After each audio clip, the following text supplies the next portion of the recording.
Mom spent months searching for my brother. Then she sealed the doors.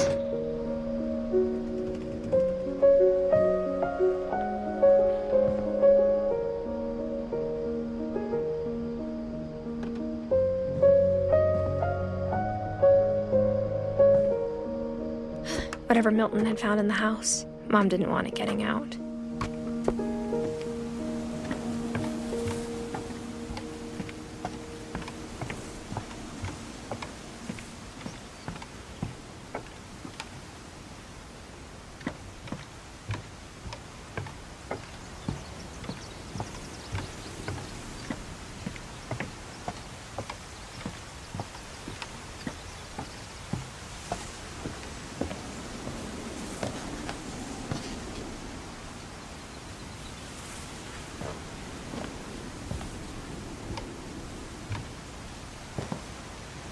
Mom definitely blamed Edie, but I think Louis blamed himself.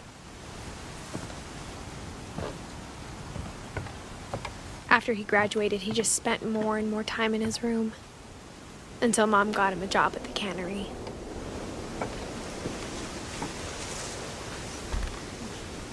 Everyone always told me to stay out of Louis's room, except Louis.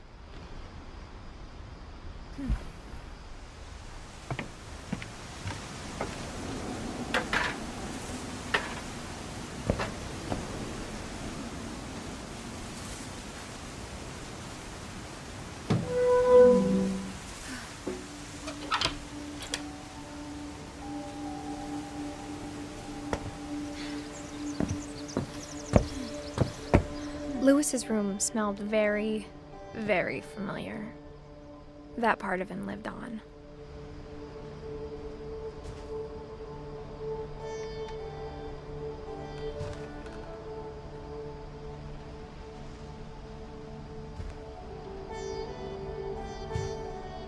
Louis and I spent a lot of time playing games together, but he was surprisingly bad at them. He died a lot.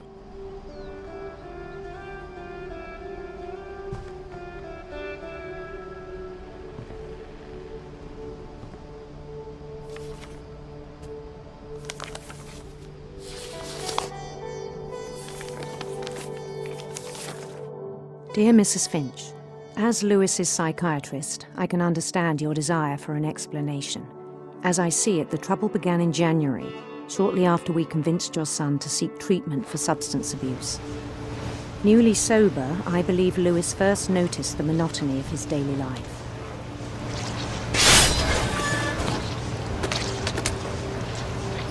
He kept working at the cannery, but he withdrew part of himself. In our sessions, I saw the same behavior.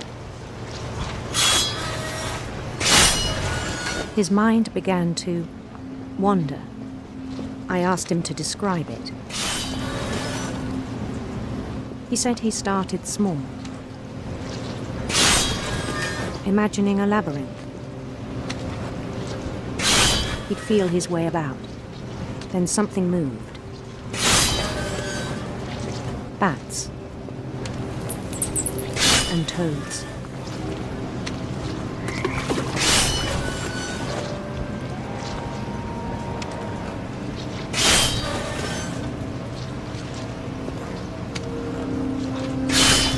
And things that have not names.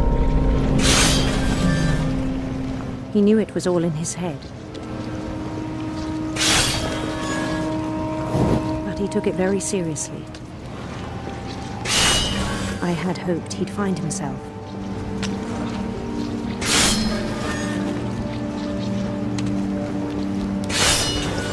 But he found something more. I worried about him then, daydreaming at the cannery. I spoke with his boss, but he said Louis had become a model employee. Methodical, tireless, focused. Like a whole new Louis. So I let him go on.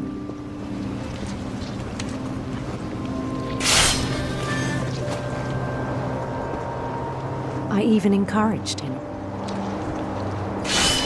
It seemed very promising at first. He told me he'd made a new friend.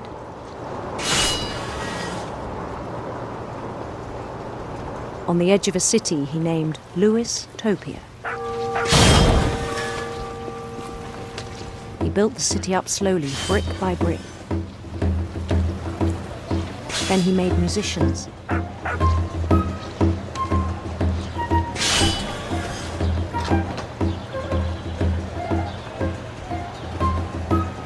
And songs for them to play.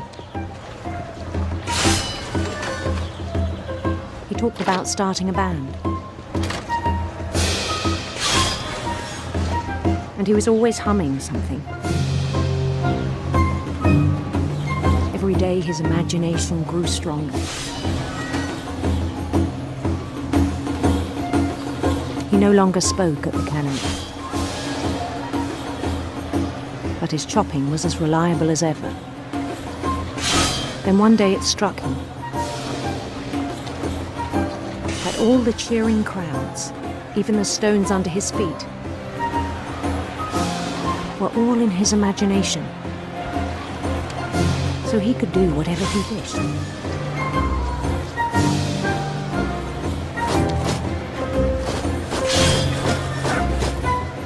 He held an election for mayor.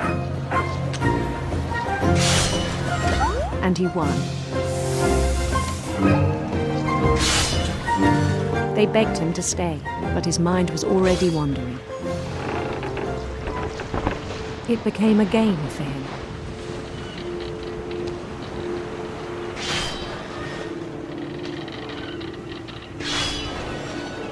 He'd conquer a city, then immediately push on. New Louisville.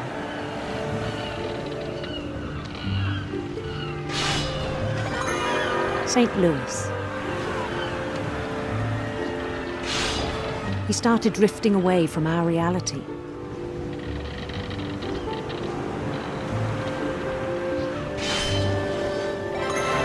Minneapolis. Until one day he forgot to go home from the cannery. Even as his mother pleaded with him, part of Lewis kept sailing on.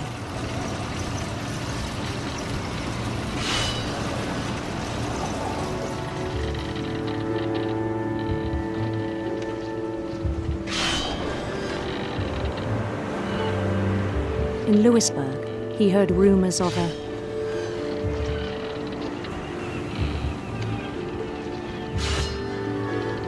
beautiful prince.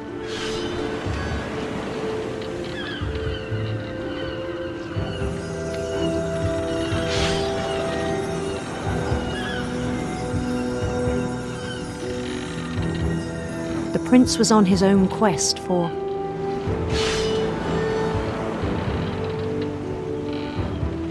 radiant rainbows.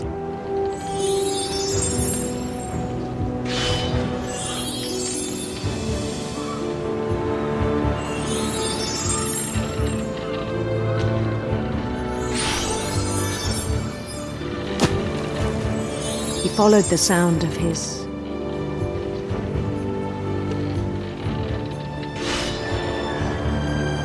silver harp.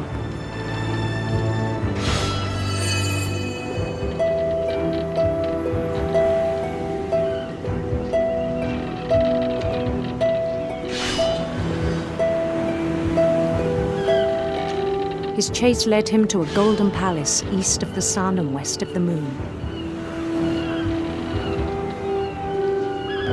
Even then, his logic remained sound. He knew the world was all in his imagination.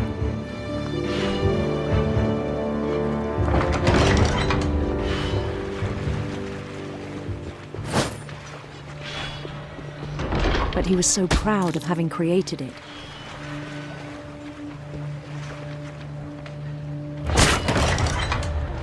In his own eyes, he'd become something greater than a king.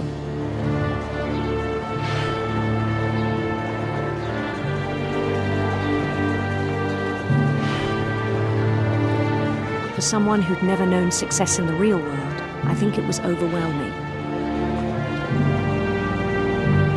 And then it struck him that the real Lewis was not the one chopping salmon, but the one climbing the steps of a golden palace.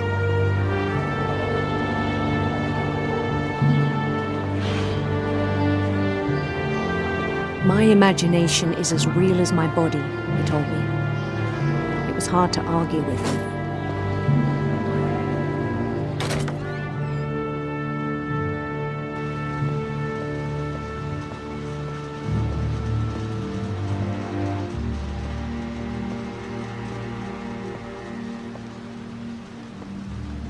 He began to forget the world we know.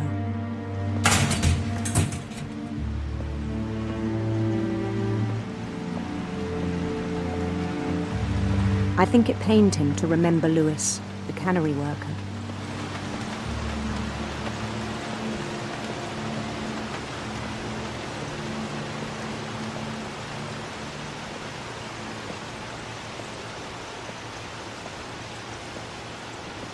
He began to despise the man with a royal contempt.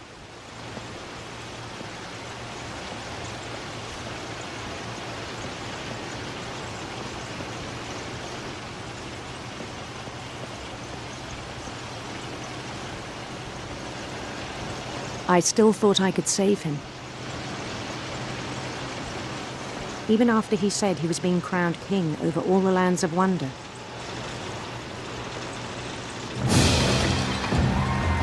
The palace would be packed with his companions.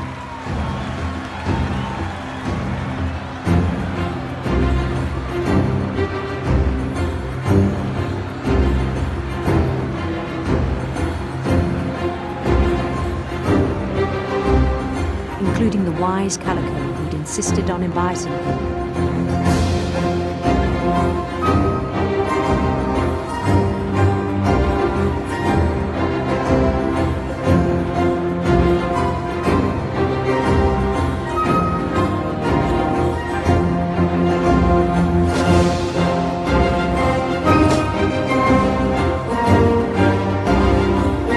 His prince waiting, holding his crown.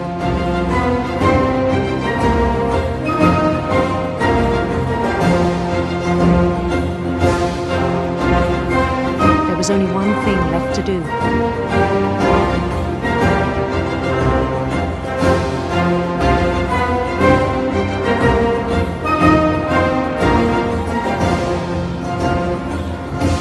Bend down his head.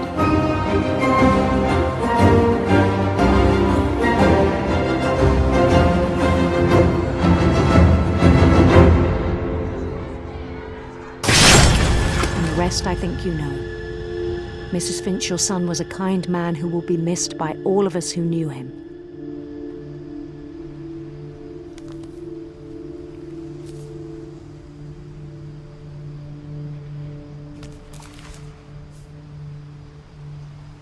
My brother was really cool.